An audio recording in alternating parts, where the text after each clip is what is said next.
Speaker साहब, मैं तहे दिल से आपका शुक्रगुजार हूं कि आपने जीरो ओवर में हमें अपनी कॉन्स्टिट्यूंसी के ताल्लुक से बात करने का मौका दिया। सर, मैं यहां पर आपके सामने एक जो तकलीफ मेरी कॉन्स्टिट्यूंसी में बेइंतहा फैल रही है और जिससे गरीबों को बेइंतहा तकलीफ हो रही है, वो आपके सामने रख रहा हूं और मैं उम्मीद करता हूं कि हुकूमत इस तकलीफ को दूर करने की पूरी जोर कोशिश करेगी। सर, जब भी मैं पेपर्स में देखता हूं कि ईगल टीम कहीं फार्म हाउसेस पे रेड कर या बड़े पब्स में या बड़े क्लब्स में रेड कर बड़े बड़े लोगों को पकड़ती है, रंगे हाथों पकड़ती है और उनके जेल के सलाखों के पीछे भेजती है। मेरा सवाल ये है सर, क्या पुलिस की जिम्मेदारी क्या सिर्फ बड़े फार्म हाउस या पब्स या क्लब्स या पॉलिटिशियंस के बेटे या फिल्म फ्रेटर्निटी के लोग रिश्तेदार उनसे ताल्लुक रखते हैं, या उनकी जिम्मेदारी गरीबों पे भी है या नहीं है? क्योंकि मुझे नहीं दिखता कि ये पुलिस अपना काम ड्रग्स के ताल्लुक से उन गरीब इलाकों में काम कर रही है जहां पे उनको करना चाहिए। सर, मेरे पास बहुत सारी परेशानी ड्रग मेनेस की हो रही है, बहुत सारी तकलीफात वहां पे हो रही है। गांजा खुले आम बिक रहा है, चरस खुलेआम बिक रही है और अफसोस की बात यह है कि पुलिस को मालूम है कि किस मुकामात पे बिक रही है और कौन बिक रही है और पुलिस उसको कंट्रोल करने में नाकामयाब हो रही है। इससे हम क्या सबक ले सर, हमारे पास जो मल्लापल्ली में सादत ग्राउंड हो या मल्लापल्ली में भारत ग्राउंड हो या मुजाहिद ग्राउंड हो या इसके अतराफ के अकनाफ के इलाके आसिफ नगर इलाका हो या फसलानसर ईदगाह इलाका हो या कोई ग्रेवयार्ड हो नामपल्ली में या कोई प्लेग्राउंड हो या कहीं भी ओपन स्पेसेस हो, हर तरीके से ये ड्रग मेनेस फैल रहा है। और जो सस्ता ये शौक करते हैं गांजा, चरस का और वाइटनर का, ये लोग वहां पर शरीफ लोगों का और गरीब लोगों का जीना दुश्वार कर रहे हैं। सर, मैं आपसे ये कहता हूं कि पिछले थोड़े दिन पहले हबीबनगर पुलिस स्टेशन लिमिट में एक ऐसा वाकया हुआ था जहां पे अगर आप देखें, जिस तरीके से हम कभी वीडियोस में देखते हैं, एक छोटी बच्ची के अतराफ कुछ जंगली अगर कोई कुत्ते लग जाते हैं और उसको नोचते हैं, हम उस बच्ची के घर के साथ हमदर्दी करते हैं, उस बच्ची के साथ हमदर्दी करते हैं। ऐसे ही एक 12 साल की बच्ची को करीबन 5-7 ये गंजोटी घेर लिए थे, जहां पर मैं फौरन भाग लेते गए और वहां पर जाकर हमने उनको जो सबक देना था वो दिया।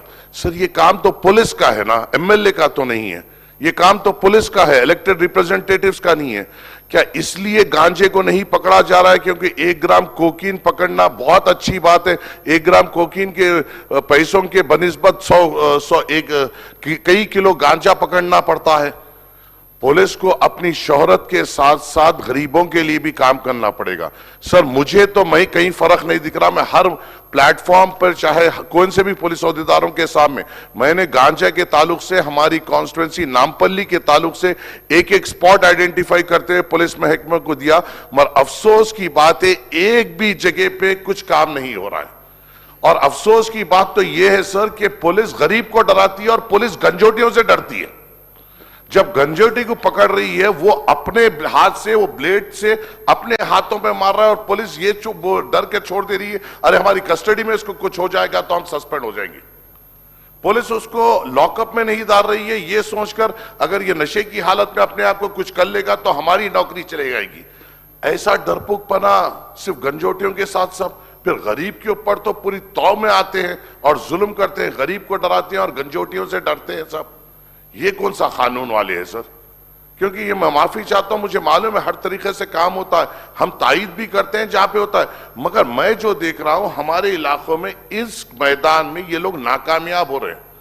मैं अपनी जानिब से, हमारी पार्टी की जानिब से, मैंने कई इलाकों में गवर्नमेंट के दिए हुए फंड से नहीं सर, या दूसरे अपने जेब के फंड से सीसीटीवी कैमरेज भी लगाए, मगर ये लोग को भी तो काम करना पड़ेगा। सर, मैं आपकी इस चेयर से रिक्वेस्ट करता हूं, आपसे रिक्वेस्ट करता हूं, इनको इंस्ट्रक्शंस दीजिए सर कि इनको जब पकड़े, क्या खूबसूरत दिखा सर, आप हम पेपर में पढ़े, ऐसा पकड़े, ऐसा उठाए, ऐसा जेल को भेज दिए। ये खाली बड़ों के वास्ते है क्या सब? ये चर्सियों गंजोटियों के लिए नहीं है क्या? इनको भी उठाइए, इनको भी जेल को भेजिए ना सब, रिहैबिलिटेशन सेंटर को भेजिए। हाथ लगाने डर रहे हैं सर। आपके जरिए से हुकूमत को ताकीद करिए, इंस्ट्रक्ट करिए कि इस मेनेस के खिलाफ इकदाम लें और इनको एक टाइम फ्रेम सेट करिए कि इनको रिजल्ट दे। गांजा कहां बिक रहा है? सर हद तो एक हो, ये बात हो गई, पुलिस को एक आदमी मालूम है कि ये गांजा बेच रहा है, पुलिस को उसका घर मालूम है, उस आदमी ने पुलिस में हाईकोर्ट के में उन लोगों के खिलाफ वो स्टे ला लिया सब कि पुलिस हमें हरासा नहीं कर सके। क्या कर रहा है साहब? हमारा लीगल डिपार्टमेंट थाली मार रहा है। ऐसे लोग हमारे पुलिस के खिलाफ भी अगर वो स्टेज ला ले रहे हैं कि पुलिस हमारे घर पे नहीं आएगी, तो हम क्या कर रहे हैं साहब? किस तरीके की एग्जाम्पल सेट कर रहे हैं? सर इस पे गौर करने की हुकूमत को जरूरत है। मैं आपसे अदबन गुजारिश करता हूं और as a first time MLA आपकी इस चेयर से उम्मीद करते हुए बैठता हूं कि आप हुकूमत को इंस्ट्रक्शन देंगे और आपके सामने ये बात रखे बाद से पुलिस महकमा काम करेगी, गरीबों को सहूलत देगी, गरीबों की हिफाजत करेगी। आपकी इस चेयर से उम्मीद रखते हुए बैठ रहा हूं सर। शुक्रिया। अस्सलाम वालेकुम। मिनिस्टर गाరు సార్ సహచర మంత్రివర్యులు నాంపల్లి